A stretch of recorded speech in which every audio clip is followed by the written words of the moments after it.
All right, welcome back. We are here with author Michelle Howe. She's written a book. She's written many books, but the recent book that she's got out right now is One Size Fits All, and the subtitle, Making Healthy Choices, Stepping into a Meaningful Life. It is not about shoes, though. No, it is not about shoes. We do love the shoes cover, though, we were just saying. What are you talking about when you talk about healthy choices? It's not just about low-fat eating or something like that. It's really about those deeper things that we make choices. We were really talking about a choice in this first segment that you have to make, but what's the key to making choices that make you happy? Well, I started writing this book a few years ago, really, when I started a blog, and it struck me that people make very few huge decisions in their lives. And people, when I say that, will go, oh, that's not true. But most of the decisions we make are small ones, but we make so many of them every day, and they have a huge impact on our life. I mean, we're always faced with, will I eat this or will I eat that? Will I walk today? Will I skip walking? Which seems small. Which seems small.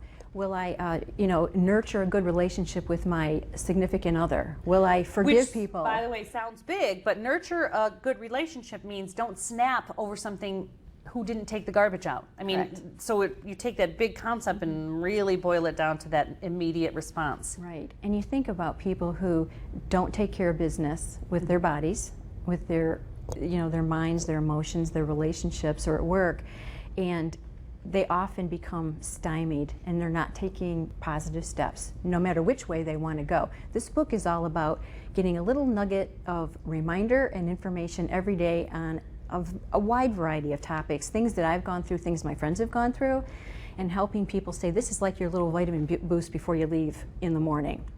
And would that be the way you recommend reading it? A little bit of, before you go to bed at night, read a chapter, or as you're having your morning coffee kind of idea? Yep. What's your favorite chapter? Do you have a favorite chapter?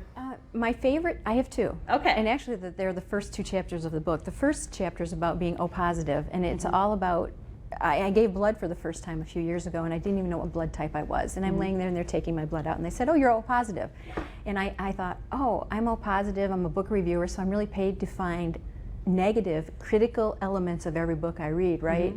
So I honed my mind that way. And then the lady said, oh, are you O positive in your personality? And in my mind, my life is passing before me. And what would my husband say? What would my kids say? Are what you would my positive? Yeah. Yeah, so I wrote about that, and I thought, we can kind of think we're one way, and we're not.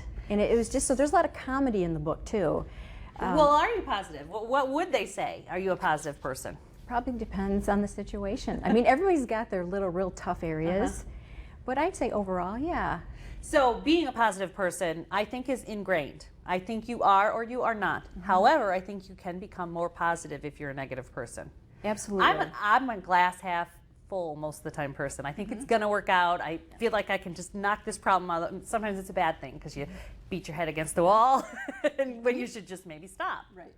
But you would say positive. Your kids probably would say positive. I would say positive, especially as I get older, because I think the older you get, you realize that every situation you can grow from, you can learn from. And we don't grow in character during the high times of life. We grow through difficulties. When we're trudging through things. When we're trudging through, exactly. And I think the older you get, hopefully the wiser you get, and you have that perspective.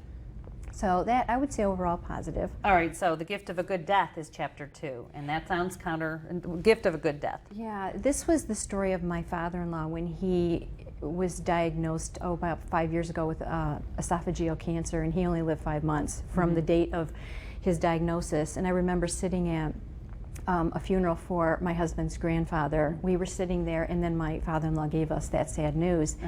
And it was really a very bittersweet moment, because here you are, you're grieving the loss of one really well-loved man, and then you're projecting ahead To what the will loss happen. very soon. And our daughter was getting married that summer.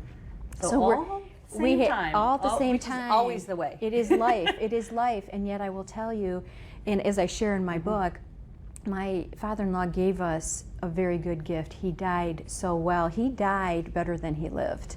And he was a man who struggled with depression for most of his life.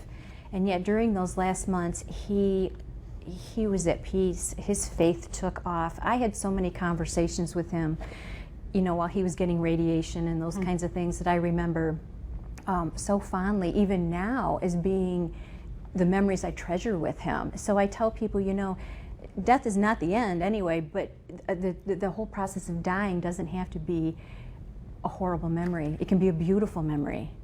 All right, so one more thing that I think is really important, these next 2 chapters, which are, you call it the persistence quotient. And I don't say that I'm talented or I don't think I'm lucky, but I do think I'm persistent. When people say, how did you get a job on TV? I'm like, well, I just kept pushing. Ask our main anchor here. She's like, you're nothing if not persistent.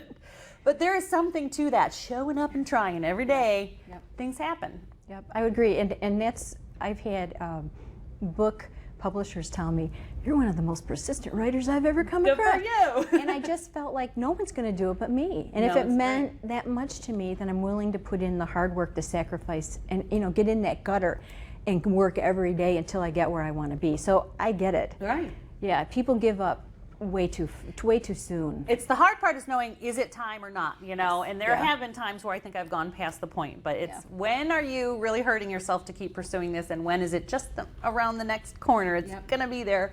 But I would say persistence. I tell people, if you want what you want, you got to just keep pushing. Yeah, I would agree. I've been called a bulldog before, and that hasn't been a positive thing. But I know what they're saying. You're right. There's absolutely a time to make that choice and say, this is not a good Now thing I'm hurting anymore. myself. I'm Yeah, not yeah. enjoying this, or I'm not getting a positive out of it anymore. I don't see, there is no end to the tunnel. So the next question I'm going to ask you about before we go to break is to talk about mental toughness. Why do women need mental toughness? And what is mental toughness? What is it? Mental toughness was a term I heard when my surgeon mentioned it maybe 6 or 7 years ago, and it stuck with me. He said something about somebody not being mentally tough enough, and I went home and I thought about it, and I thought, am I mentally tough? And then I started seeing, women need to be mentally tough because it's a hard world. I mean, the people that we love, hard things happen to them. Look what happened just in Boston. If we're not Right. mentally tough, we It's easier to crumble. crumble and We not crumble and move forward. And you know what some people do is they get hardened because they're hurting. So when I speak to women, I say, be courageous and stay sensitive.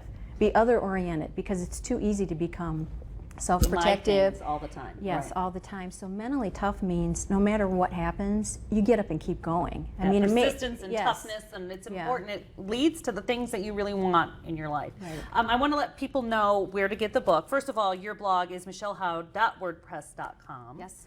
But you can tell people where you can find One Size Fits All. You can get it on Amazon. You can get it at Barnes & Noble.